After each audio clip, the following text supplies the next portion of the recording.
Let's start sewing.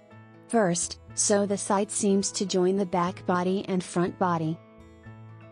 Place the pieces right sides together, align them, and secure with pins.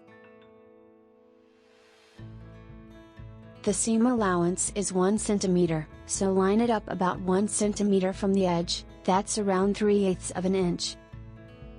To prevent the fabric from shifting, be sure to pin the areas you plan to sew securely.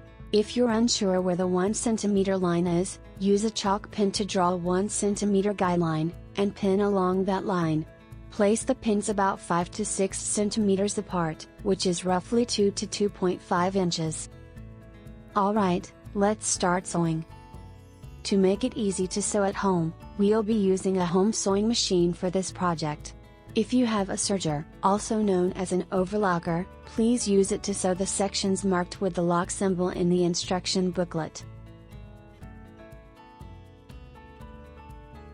First, sew a straight stitch with a 1 cm seam allowance, that's about 3/8 of an inch.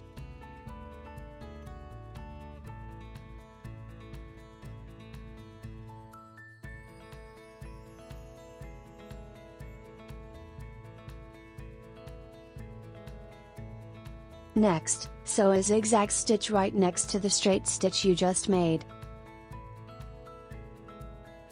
Since it's a zigzag stitch, the needle will move side to side. Make sure that when the needle moves to the left, it's positioned right next to the straight stitch.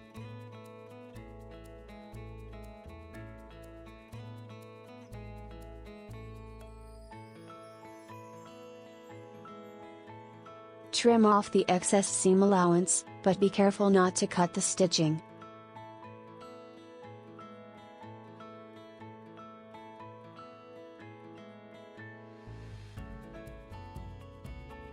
This way, it'll look just like it was done with a serger, or an overlocker. Do the same for the other side seam.